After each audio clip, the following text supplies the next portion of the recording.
Ya, Assalamualaikum warahmatullahi wabarakatuh. Bapak dan Ibu masih tetap di channel kami, Transformasi Pendidikan. Saatnya kembali ke Hitoh ya. Pada konten keempat, di bagian keempat, bedah buku 1 pendidikan karya orang tua kita tercinta, yaitu Ki Hajar Dewantara. Sudah kita bahas tentang tujuan pendidikan dan maksudnya keadaban, yaitu ketika setiap siswa, yaitu setiap anak mampu menguasai dirinya ya. Nah, ketika siswa mampu menguasai dirinya, maka ini akan dimungkinkan mereka akan tumbuh sesuai dengan kodratnya. Nah, syaratnya supaya setiap diri mampu menguasai diri adalah setiap anak tadi harus memiliki pandangan hidup, falsafah hidup, atau memiliki ilham hidup begitu ya. Nah, sehingga dalam konten sebelumnya dinyatakan bahwa supaya anak memiliki pandangan hidup tadi, ilham hidup, maka dibiasakan mereka untuk bermimpi, bercita-cita begitu ya. Nah, ini sangat penting ya. Nah, kemudian juga dibahas pada konten sebelumnya tentang asas atau dasar atau prinsip yang paling mendasar pada Pancadharma, yang merupakan prinsip dasar yang dipakai dalam praktek pendidikannya di taman siswa ya, dalam sistem Among begitu ya. Nah, di filosofi Ki Hajar Dewantara tentang Pancadharma, yang mana terdapat 5 asas atau 5 dasar praktek pendidikan nasional ya, yaitu kodrat alam, kemerdekaan, kemudian kemanusiaan, kebangsaan, dan kebudayaan. Maka 2 prinsip atau asas inilah yang paling mendasar, yaitu apa? Kodrat alam dan kemerdekaan. Kodrat alam terkait dengan mengembangkan potensi atau kodrat setiap anak ya, dan ini tidak mungkin terjadi kalau tidak dimerdekakan, atau ketika prinsip yang kedua, kemerdekaan, tidak terjadi. Jadi kemerdekaan ini dilaksanakan supaya setiap anak mampu mengembangkan potensi atau kodratnya begitu ya.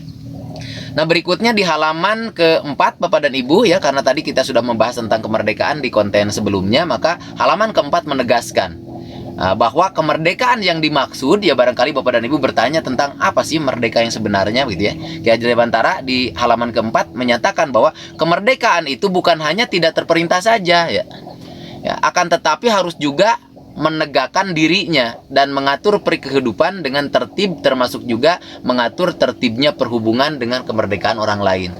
Jadi makna kemerdekaan itu bukan hanya terperintah saja. Jadi Ki Hajar Dewantara dalam halaman-halaman berikutnya menyatakan bahwa mendekati penjajahan atau kemerdekaan itu hilang ketika terlalu banyak perintah, paksaan, hukuman begitu ya. Sehingga dalam pendidikan nasional kita sebaiknya kita hindari itu makna recher en tuchet tadi ya, yaitu paksaan, kemudian hukuman, kemudian perintah gitu ya, supaya mereka merdeka ya.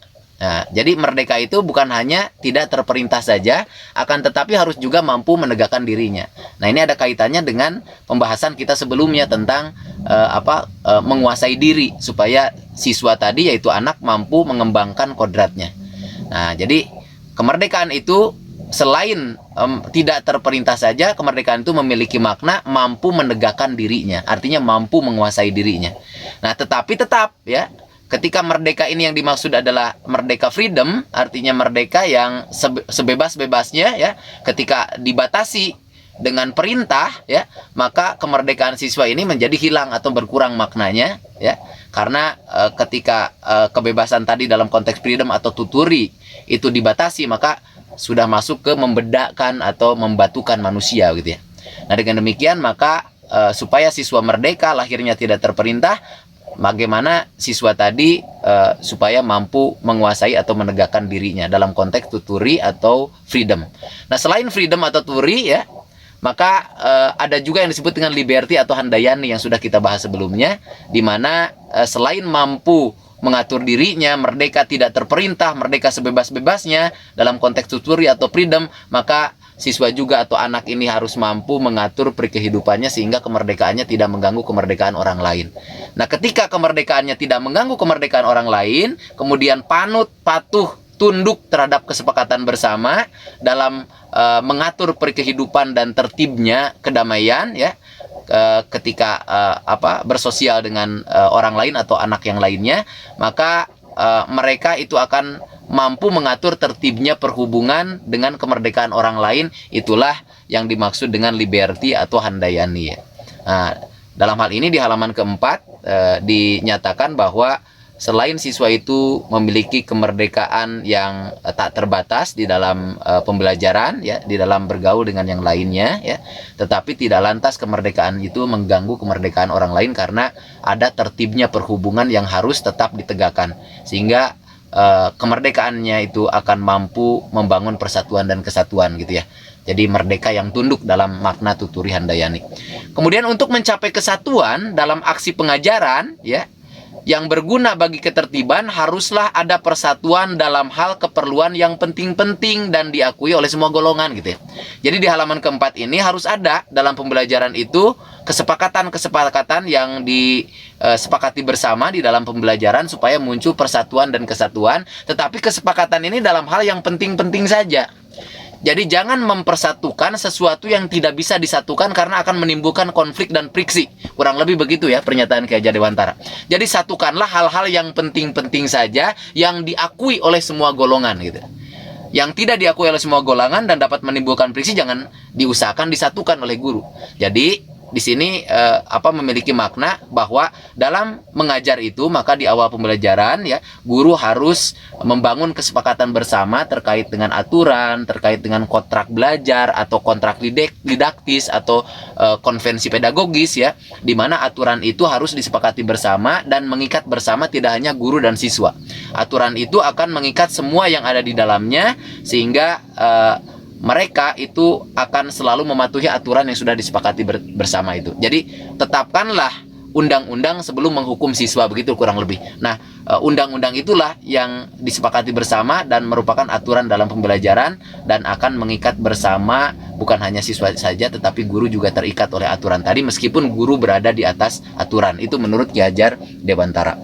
Nah, di halaman keempat ini ya, ini menandakan atau mengindikasikan bahwa ketika kesatuan ini ingin dicapai dalam pengajaran, maka guru bersama siswa harus membuat kesepakatan sebagai undang-undang yang harus disepakati bersama atau aturan yang harus disepakati bersama, di mana aturan-aturan ini mengikat hal-hal yang penting saja tetapi tetap diakui oleh semua golongan yang ada di dalam kelas begitu ya. Baik Bapak dan Ibu, masih tetap di channel kami di Transformasi Pendidikan. Saatnya kembali ke Hito dalam bedah buku 1 Pendidikan karya Ki Hajar Dewantara pada bagian yang ke-5 ini ya. Karena pada bagian yang ke-4 kemarin kita sudah bahas beberapa hal banyak terkait dengan dasar pendidikan yang ada di Pancadharma yang paling mendasar, yaitu kodrat alam dan kemerdekaan. Berikutnya tentang kontrak belajar atau tentang aturan atau undang-undang yang disepakati bersama guru dan siswa tadi ya. Di halaman ke-13 ya, Ki Hajar Dewantara menyatakan bahwa tiap-tiap aturan yang mendahului kenyataan itulah bertentangan dengan sifatnya roh manusia yang tiada dapat dimasukkan dalam peraturan ya. Nah, ini Ki Hajar Dewantara mengatur tentang membuat kontrak belajar, membuat undang-undang, membuat kesepakatan, membuat aturan dalam pembelajaran ya, membuat konvensi pedagogis atau kontrak belajar. Nah, di sini diatur bahwa tiap-tiap aturan itu yang mendahului kenyataan itu bertentangan dengan sifat roh manusia. Artinya apa? Artinya aturan tadi itu harus ditetapkan bersama, disepakati bersama oleh siswa itu di awal pembelajaran sebelum siswa belajar gitu ya. Sebelum siswa terjadi kesalahan ya, sebelum menghukum siswa meskipun itu hukuman itu harusnya ditiadakan karena dekat dengan penjajahan ya. Maka aturan-aturan itu harus disepakati bersama itu di awal pembelajaran sebelum terjadi kesalahan pada diri siswa. Kenapa? Karena ketika aturan ini mendahului kenyataan, maka itu bertentangan dengan sifat rohnya manusia gitu ya. Nah, dan ini tiada bisa dimasukkan ke dalam konteks peraturan, kata Ki Hajar Dewantara. Jadi ketika aturan ini ditetapkan setelah kesalahan itu terjadi, maka kata Ki Hajar Dewantara itu bukan sebuah aturan. Nah, dengan demikian maka kita mendapatkan pembelajaran yang luar biasa di halaman yang ke-13 ini ya, bahwa aturan itu harus kita tetapkan bersama dengan siswa, disepakati itu sebelum siswa mendapatkan kesalahan. Sebelum siswa terjadi kesalahan, sebelum terjadi kesalahan pada diri siswa. Nah, ketika aturan ini ditetapkan setelah terjadi kesalahan, maka itu tidak bisa dimasukkan ke dalam kriteria aturan atau undang-undang. Begitu ya. Maksud halaman ke-13 begitu ya. Kemudian halaman ke-14 itu memperkuat tentang makna merdeka terkait dengan aturan-aturan bersama atau makna liberty atau handayani dalam filosofi Ki Hajar Dewantara Tuturi Handayani ya. Di halaman 14 Ki Hajar Dewantara menyatakan bahwa syarat-syarat kita hendak berusaha mendatangkan rakyat merdeka. Nah ini ya, jadi syarat merdeka nih. Syarat merdeka, syarat pembelajaran yang merdeka dan memerdekakan ini adalah dalam arti kata-kata yang sebenarnya gitu ya, kata Ki Hajar Dewantara. Jadi makna merdeka dalam arti kata yang sebenarnya yaitu lahirnya tiada terperintah, batinnya bisa memerintah sendiri dan dapat berdiri sendiri karena kekuatan sendiri gitu ya. Jadi untuk mendatangkan siswa yang merdeka maka biasakanlah jangan memerintah siswa, jangan terlalu banyak memerintah siswa, sehingga secara lahir dan batin itu menjadi sesuatu paksaan dalam diri siswa, sehingga belajar siswa itu bukan belajar karena kebutuhan, tetapi belajar karena paksaan dari guru begitu, dan itu harus dihindari. Nah supaya apa? Supaya siswa mampu berdiri di atas kaki sendiri dengan kekuatannya sendiri. Nah ketika ini muncul, maka makna menguasai diri muncul, sehingga siswa dapat berkembang sesuai kodratnya yang menjadi tujuan pendidikan dan maksudnya keadaban itu bisa tercapai ya. Nah halaman ke-14 memperkuat tentang dasar pendidikan ya, bahwa kalau tujuan pendidikan tadi dan maksudnya keadaban adalah ketika setiap siswa mampu menguasai diri dan mampu berkembang sesuai kodratnya, dan ini harus punya dasar. Dasar dari pendidikan nasional kita adalah tertib dan damai ya. Tertib adalah maksudnya lahir, damai maksudnya batin gitu ya. Jadi tujuan utama pendidikan tadi yaitu setiap diri berkembang sesuai kodrat dengan dasar bahwa ketertiban itu harus tercapai, yaitu sifatnya lahir. Nah, tertib tidak mungkin tercapai kalau tidak damai, kata Ki Hajar Dewantara, yang sifatnya batin tadi. Nah, damai tidak bisa tercapai kalau setiap diri tidak dimerdekakan. Jadi merdeka itu ada tujuan yang utama, yaitu apa? Supaya tercipta kedamaian dan akhirnya dapat tercipta ketertiban. Nah, kalau berbicara tentang tertibnya lahir, atau berbicara tentang ketertiban atau sifatnya lahir tadi ya, maka akan erat kaitannya dengan aturan-aturan tadi yang sudah kita bahas sebelumnya tentang bagaimana membuat undang-undang, kesepakatan, kontrak belajar, konvensi pedagogis ya, kemudian peraturan dalam pembelajaran itu harus ditetapkan terlebih dahulu sebelum terjadi kesalahan pada diri siswa ya. Karena peraturan yang ditetapkan setelah terjadi kesalahan itu tidak bisa dimasukkan ke dalam istilah peraturan menurut Ki Hajar Dewantara. Dan ini bisa terjadi kalau ya syarat-syarat tadi ya, yaitu siswa mampu menguasai dirinya untuk mampu menerima kesepakatan-kesepakatan bersama tadi. Nah, di mana dasar-dasar pendidikan tadi yaitu ketertiban bisa tercapai kalau aturan-aturan tadi disepakati bersama dan diterima oleh semua yang ada di sana gitu ya. Nah, sehingga tertib tadi yang terkait dengan bagaimana setiap anak itu dan guru tadi patuh terhadap aturan yang sudah disepakati bersama itu dapat terwujud apabila dalam diri setiap siswa ini memiliki kedamaian ya, untuk bersama-sama menerima apa yang nanti sudah menjadi kesepakatan. Nah, inilah yang akan dapat menentukan syarat-syarat sendiri yang tiada akan bisa bersifat paksaan. Dan oleh karenanya hukuman yang tiada setimpal dengan kesalahannya pun tiada akan terdapat.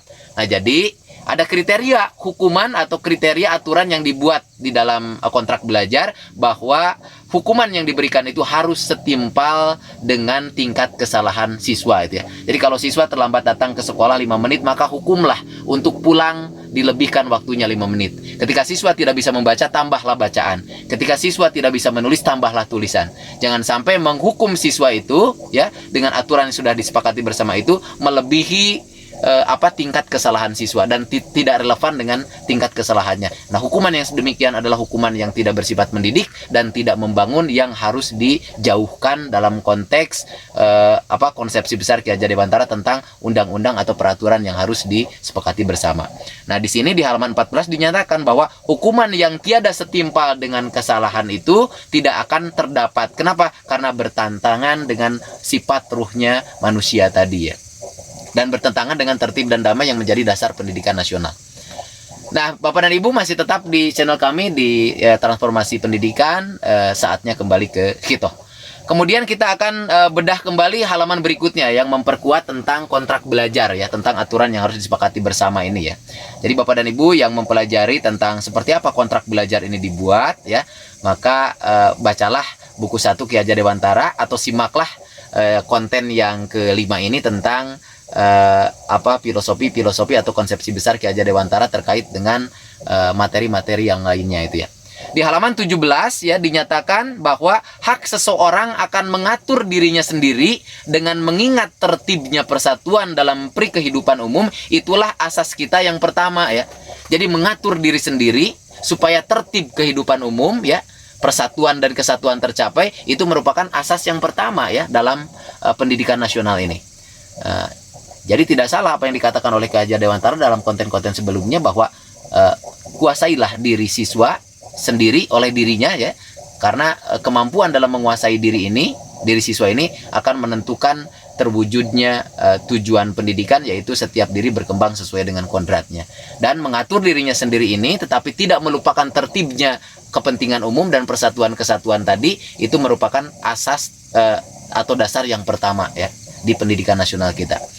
Nah, tertib dan damai itulah tujuan kita yang setinggi-tingginya ya. Jadi tujuan pendidikan itu selain setiap diri berkembang sesuai kodrat, juga tertib dan damai itu merupakan tujuan dari pendidikan kita yang setinggi-tingginya. Tertib tidak mungkin terjadi tanpa damai. Damai tidak mungkin terjadi tanpa siswa dimerdekakan.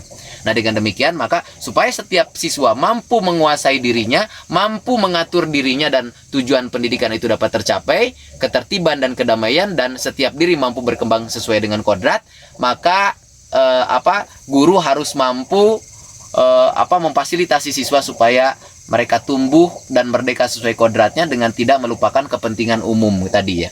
Nah, dan tertib dan damai itu merupakan tujuan pendidikan yang setinggi-tingginya tadi.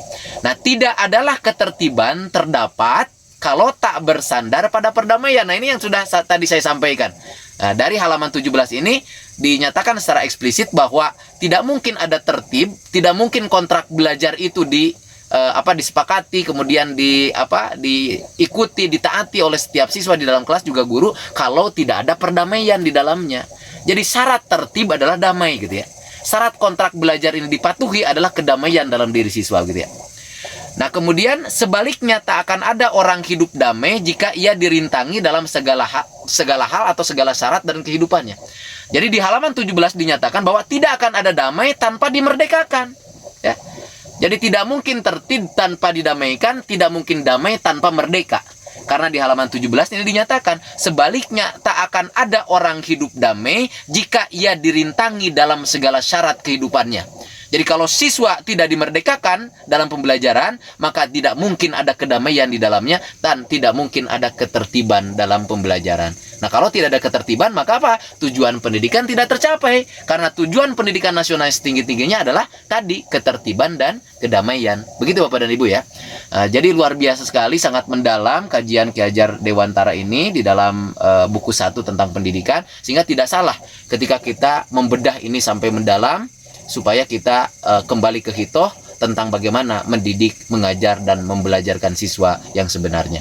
Itu Bapak dan Ibu ya. Jadi pada konten yang kelima ini dapat disimpulkan bahwa tujuan pendidikan yang setinggi-tingginya adalah ketertiban dan kedamaian. Tertib itu sifat lahir, tidak mungkin terjadi kalau siswa tidak didamaikan. Dan damai tidak mungkin terjadi kalau siswa tidak dimerdekakan. Nah, merdeka di balik Tuturi Handayani adalah merdeka yang tidak terbatas, karena sekali membatasi berarti membedakan dan membatukan manusia, tapi tetap ada persatuan dan kesatuan yang harus dijunjung tinggi bersama, sehingga makna Handayani yaitu ketundukan, kemudian makna Handayani yang merupakan liberty yaitu kesepakatan bersama ketika aturan itu dibuat ya, dan aturan itu dibuat sebelum terjadi kesalahan, karena aturan yang dibuat setelah terjadi kesalahan itu tidak dimasukkan ke dalam kriteria aturan. Nah, aturan yang munculkan, yang disepakati bersama itu akan mengikat bersama, sehingga muncul saling menghargai, saling menghormati, dan tidak saling merugikan kemerdekaan orang lain, dan akan terbangun persatuan kesatuan dalam hidup bersama,